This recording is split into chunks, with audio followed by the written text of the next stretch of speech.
Edmund Burke, an Anglo-Irish statesman and philosopher associated with the Whig tradition, remains one of the earliest and most enduring figures in the articulation of what would later become known as traditionalist conservatism. His political worldview was rooted in a belief in moral natural law and the cultural legacy of Western civilization. Though the older Tory tradition embodied certain conservative attitudes, Burke brought philosophical structure and moral justification to the movement, championing what he referred to as prescriptive rights. These were rights not abstractly imagined but inherited and grounded in divine ordination and centuries of practical experience. Burke placed significant emphasis on the role of institutions such as the church, the family, and the state in preserving societal order. These institutions, in his view, were not artificial constructions but organic expressions of a collective moral wisdom passed through generations. His idea of ordered liberty called for freedom within the framework of law and tradition, best exemplified by the British constitutional monarchy. This system, although unwritten, had been tempered by experience and was, to Burke, the surest safeguard against the chaos of revolutionary upheaval. His most famous and impassioned work, Reflections on the Revolution in France, was published in the final decade of the 18th century. In it, Burke warned that the radical egalitarianism and rejection of inherited authority represented by the French Revolution would end not in liberty but in terror and tyranny. He was appalled by the disregard shown toward history and custom, insisting that society was a partnership not only among the living but also with the dead and the yet unborn. Burke's writing, filled with apocalyptic imagery, captured his horror at what he saw as the unraveling of Christian tradition and civil order. An American historian once noted that Burke's tone in this work resembled that of an Old Testament prophet mourning the loss of a sacred order. Burke's thoughts resonated beyond the borders of Britain. In continental Europe, writers and thinkers such as François-René de Chateaubriand, Louis de Bonald, and Joseph de Maistre drew from his defense of tradition and hierarchy to craft their own responses to revolutionary fervor. In the British literary world, Romantic poets such as Samuel Taylor Coleridge and William Wordsworth, who had initially sympathized with revolutionary ideals, came to admire Burke's vision of a society bound by continuity and moral responsibility. In the fledgling United States, his influence could be detected in the political philosophy of figures like John Adams and Alexander Hamilton, who valued a balance between liberty and authority. Yet Burke was not merely a philosopher of conservatism. He was also a formidable public figure who engaged in legal and political disputes that tested his principles. One notable episode was the impeachment of Warren Hastings, the first Governor-General of British India. Over the course of several years, Burke led a prosecution in Parliament that charged Hastings with corruption and abuse of power. Although Hastings was eventually acquitted, the trial remains one of the most dramatic in British political history. This confrontation was more than a legal affair. It was an ideological battle over the nature of empire. Burke argued that the authority exercised by the British Crown and its agents must be tempered by a recognition of the rights and dignity of the colonized. He saw the East India Company's operations as emblematic of unrestrained conquest and arbitrary rule.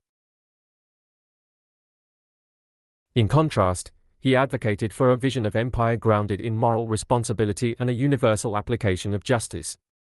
His critique of Hastings can be interpreted as an early effort to apply the principles of natural law and ethical governance to colonial policy. Burke's literary talents extended beyond polemics and political philosophy. Early in his career, he wrote a work entitled A Vindication of Natural Society. At first glance, the piece seemed to attack all forms of social organization, arguing that governments and religious institutions were the sources of human misery. Many readers mistook it for a sincere endorsement of anarchism. However, Burke later clarified that the work was a satire aimed at exposing the flaws in the deistic writings of Lord Bolingbroke. Despite his intentions, the piece gained attention in its own right and has been credited with influencing the development of philosophical anarchism.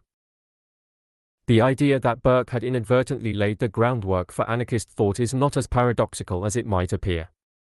His critique of rationalist abstraction, an idea central to both his political conservatism and his satirical foray into anarchist arguments, intersects with broader debates about the legitimacy of political authority.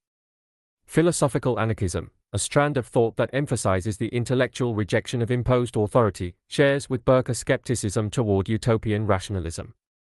Philosophical anarchists question the moral justification of the state and often maintain that individuals have no inherent obligation to obey laws imposed without their consent. Although philosophical anarchism does not necessarily advocate the violent overthrow of governments, it does express a profound mistrust of centralized power. This strain of anarchism is most closely associated with figures such as William Godwin, who espoused a belief in reason and benevolence as the foundations for a stateless society. Other variants, such as the egoism of Max Stirner or the market-oriented ideas of Benjamin Tucker, diverged significantly from Burke's traditionalism but were similarly preoccupied with the legitimacy of political authority. It is ironic that Burke, a fierce opponent of revolution, could have inspired thinkers who sought to abolish all forms of coercive government. The intersection of Burke's work with anarchist and radical currents underscores the complexity of his legacy. His reverence for tradition, hierarchy, and moral law positioned him as a champion of conservative values. At the same time, his commitment to justice, critique of empire, and early literary experiments reveal a thinker engaged with the most profound questions of political legitimacy. Burke's philosophy was not one of blind reaction but of measured skepticism, rooted in an awareness of human fallibility and the dangers of ideological extremism. In the century following Burke's death, his ideas continued to evolve within the broader movement of traditionalist conservatism. Thinkers like Joseph de Maistre and Louis de Bonald extended his insights into continental frameworks, emphasizing the role of divine providence and hierarchical order. In the United States, Burke's influence remained visible in debates over constitutional interpretation, states' rights, and the role of religion in public life. His warnings against abstract reasoning and revolutionary fervor found new audiences in periods of social upheaval. Traditionalist conservatism as a political philosophy gained renewed attention in the mid-20th century. Writers such as Russell Kirk in America drew explicitly from Burke's work to construct a conservative intellectual tradition centered on moral order, historical continuity, and a skepticism of unchecked progress. Kirk described Burke as the modern prophet of a deeply rooted tradition that resisted the fragmentation and moral relativism of modernity. The essence of Burke's thought lay in the conviction that society is a complex and fragile inheritance, not a blank slate to be reshaped by ideological ambition. He believed that liberty must be anchored in responsibility, and that enduring institutions served as the vessels of collective wisdom. For Burke, the past was not a chain but a lamp, illuminating the path forward with the lessons of experience. His vision of a just and ordered society remains a touchstone for those who seek to balance the imperatives of change with the virtues of continuity. In every sense, Burke's life and work exemplify the tension between principle and pragmatism, tradition and reform, authority and conscience. Whether defending the rights of the colonized in India, warning against the perils of abstract revolution in France, or inadvertently inspiring critiques of government itself, Burke navigated the tumult of his age with a mind attuned to both the moral imperatives of justice and the practical realities of political life.